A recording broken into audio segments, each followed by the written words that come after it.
Yung batuta ni Lando mga idol, 3 gunting yung nasira.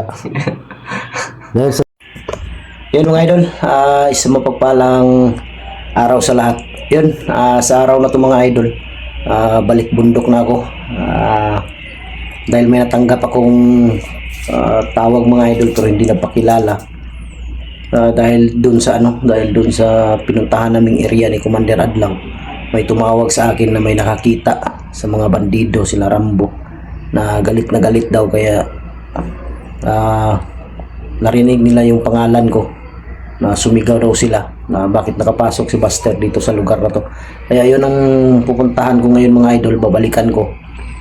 Dahil nung tumawag sa akin may nakita daw silang daladalang bihag. Sigurado ako si Justin yun mga idol, yung kapatid ni Commander Adlaw. Kaya yun ang pupuntahan ko. Puntahan namin ni Commander Adlaw. Si Lando mga idol, sasama sana pero hindi muna siya makasama dahil nagpasalamat ako mga idol. Sa wakas si Lando,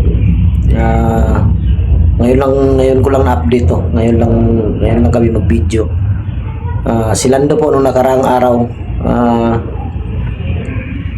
gusto daw niya talagang magpatuli mga idol. Kaya ngayon, tuli na po si Lando. Hindi lang siya pwede makasama ngayon dahil hindi pa, medyo magaling ba. Sabi ko sa kanya, dito ka lang sa bahay, huwag ka munang sumama dahil baka ma-infection yung batuta mo. Natatapos mo lang matuli. Kaya bago ako alis, magbili muna ako ng dahil naubos na yung gamot niya, yung lang, may pinamik at saka moxicillin yung iniinom niya, para tapos yung pinakuluan ng dahon ng bayabas para ipahid niya araw-araw para hindi mamaga. Ayun mga idol, miga love, shoutout sa inyong lahat, sa lahat ng mga solid supporter natin, sa lahat ng mga silent viewers, sa lahat ng mga OFW, kapatid nating mga Muslim, kapwa Guardians Brotherhood Incorporated. Miga love, shoutout sa inyo. Shoutout kay Mergris Giberson ng Chicago, kay Ate Bibs Bernas ng LA, Ate Mel, shoutout kay Ate Takashi Mercy, Ate MJ, kay Mami Sky, Bindiho Vlog, Jimmy Ramirez, Janice Alcalde, Team Kuwait, Team Maharlika. Miga love, shoutout sa inyong lahat mga idol. Yun, dito si Lando, gustong sumama pero sabi ko wag muna dahil hindi pa yan magaling. Magaling na siya pero hindi pa talaga totally 100% na magaling. Sabi ko sa kanya wag muna dahil baka anong mangyari. Yan. Sakit ng dalawang paa ko. Yan Lando. Alang niya, ang ganda ng forma mo ngayon, para kang nanay. Oo. Kumusta? Kumusta yung batuta mo? Ginawan? Ha? Namaga pa? Wala na. Hindi na namaga? Hindi na. Baka sa susunod na araw, magaling mo ito. Yun, nahirapan yung nurse na pag nagtuli sa kanya mga idol. Dahil hindi pa hinawakan, nagagalit na yung batuta niya. Biglang tumayo. Sabi ko sa nurse na mabuti lagyan siguro natin ng ice para hindi talaga hindi masakit Lando. Hindi man. Malangiya itong batuta ni Lando mga idol, 3 gunting yung nasira. Dahil sa tigas na ba, dahil makunat na siya. Kaya salamat ako dahil lalaki na talaga si Lando mga idol, dahil na tuli na niya yung kanyang batuta niya. Pwede na siyang pwede na daw siyang magkaroon ng girlfriend. Yan, sa hindi po naniniwala na si Lando po ay hindi pa talaga tuli. Yan, na tuli na po siya. Hindi lang namin pwede pakita para maniwala talaga kayo na tinuli si Lando. Hindi lang namin pwede pakita dahil bawal sa YouTube, baka maano yung channel ko. Importante natuli na si Lando. Pwede ka nang mag-asawa Lando, dahil tuli ka na, pwede 3, 4 yung magiging asawa mo. Hindi. Siguro mga susunod na araw magaling na yan. Ngayon hindi pa pwede, langanin kang muna sumama sa bundok. Kaya dito ko lang muna. Hindi mo na ipipilit. Hindi mo na pilitin dahil siyempre hindi natin maiwasan magtakbuhan. Tama. Maganyan-ganyan yung batuta mo. Hindi. Hindi pa nakuha yung tahi. Hindi pa raw. Hindi pa. Hindi pa nakuha yung tahi. Ay, hindi pa talaga yan magaling. Dahil malalaman mo yan pag magaling na talaga dahil yung tahi kusang nagtatanggal. Okay. Pagka galing pagbaba namin ng bundok mga idol. Dahil aakyat kami ngayon, pagbaba namin ng bundok. Baka si Lando na naman yung hawak ng kamera ko dahil ako na naman yung patuli. Patuli din ako para pareho kay Lando ba. Hindi na masakit. Hindi naman. Yan mga idol, ito yung kwarto. Kwarto ng anak ko to. Dito yung anak ko. Dito yung anak ko. Dito si Lando. Sa sahig. May naman, hindi naman yung likod ni Lando dahil makapal yung bedsheet niya. Dito ka lang muna Lando. Dahil kailangan mo talagang magpahinga. Papapuli cover mo na ako. Para hindi to maano yung... Yun mga idol, pasalamat talaga ako doon sa tumawag ba. Di ko akalain na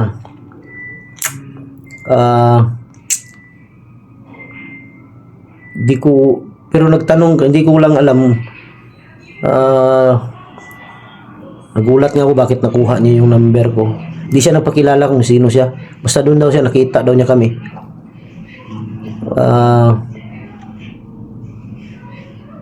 Di lang kami kumpiyansa, baka ano na naman to. Palabas na naman nila. Nahulog ka sa patibong. Kita doon na baka patibong ba, kaya sabi ko kay Commander Adlaw, huwag tayo basta-basta agad maniwala. Kailangan magdubli ingat tayo dahil alam mo yung bandido may mga cellphone yan. Baga pagdating natin doon, di pa tayo nakababa, ambos na yung mangyayari, kaya dubli ingat talaga bago tayo makarating doon sa area. Bago tayo pababa, kailangan hindi muna tayo bababa agad. Kailangan tingnan muna natin yung paligid dahil mahirap na. Alam niyo naman yung mga bandido, napaka-traidor. Baka pagbaba natin bigla na lang tayong ambusin. Ako, kawawa naman. Tapos si Lando kung sasama, wala to, kawawa, hindi makatakbo, baka mahuli na naman to. Maging bandido na naman to. Pero hindi na mga idol dahil pangarap talaga ni Lando mga idol. Pangarap talaga ni Lando na makabalik ng pagbablog. Kaya sabi ko sa kanya na pati kay Commander Adlaw na maghintay lang tayo ng dahil yung problema lang talaga cellphone. Yun ang problema namin sa kanila. Yun ang problema ko sa kanila.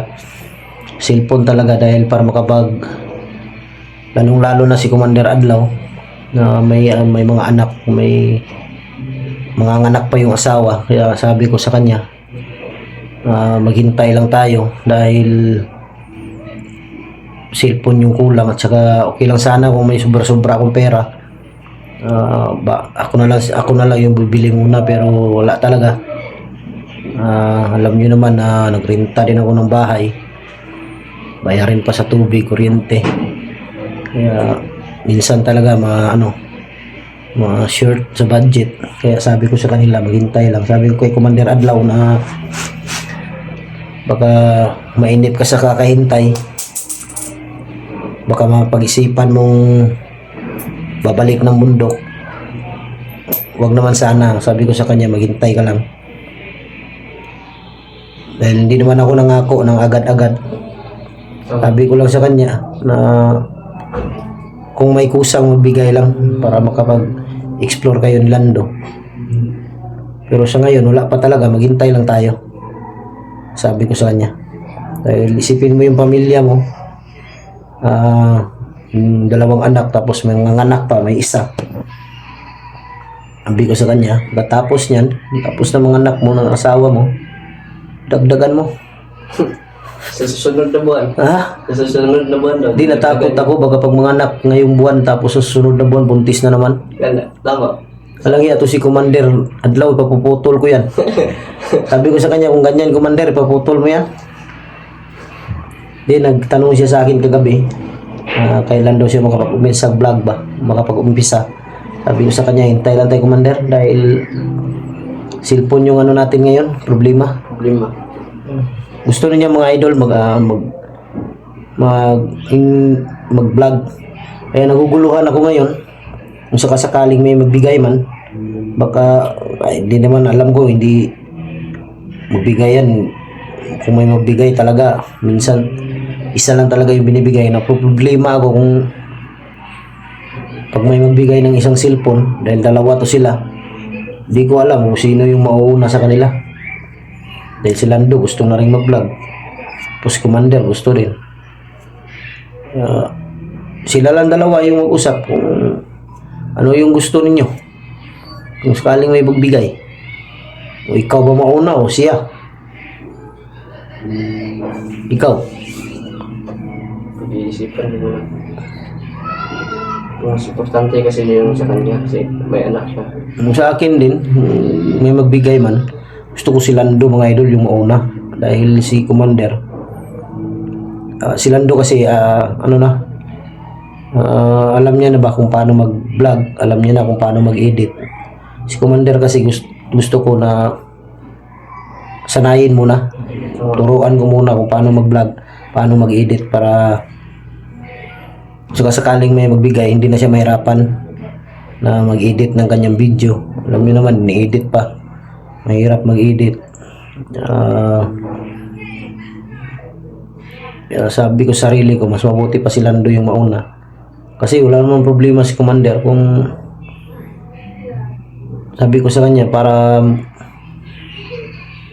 madali kang matuto, mag-practice ka muna. Dito kagabi nag-practice siya dito sa bahay, mag-intro, paano magsalita.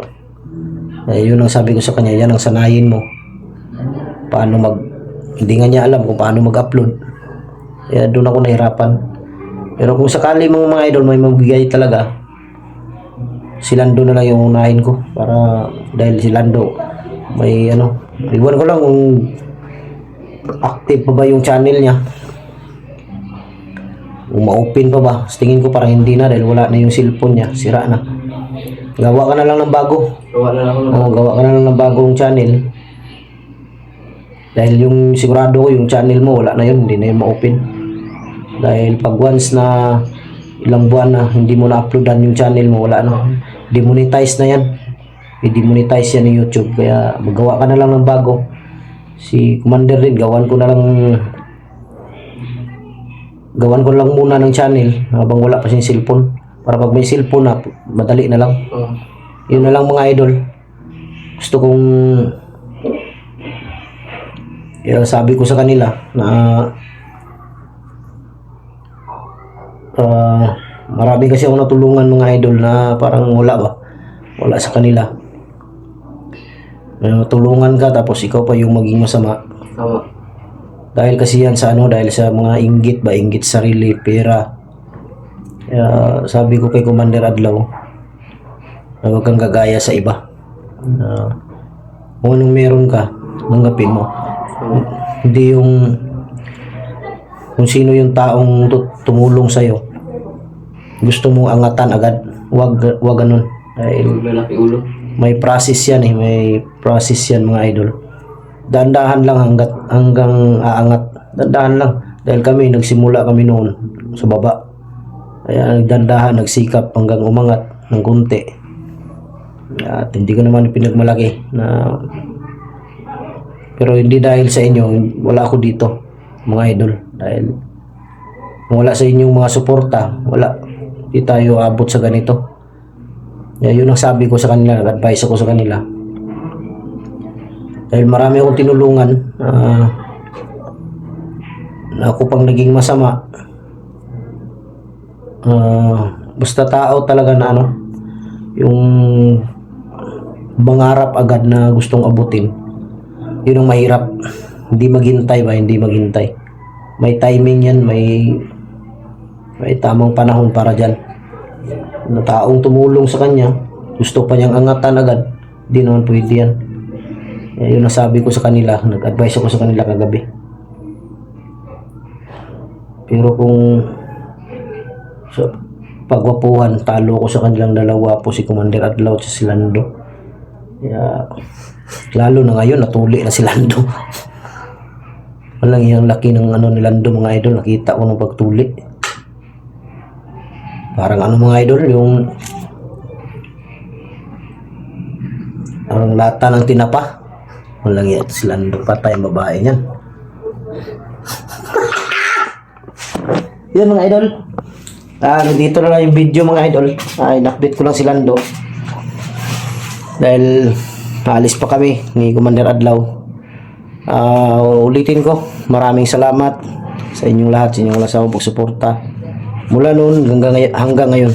Maraming salamat. Yan Lando. Dito lang. Dito ka lang ha. Okay, idol. Ingat, dito ka lang sa bahay. Oo. Huwag ka nang aalis o ka nang lalakad-lakad Oo. para magaling yung ano, yung bulldog, yung batuta. Yan mga idol, maraming salamat. God bless ating lahat. I love you all.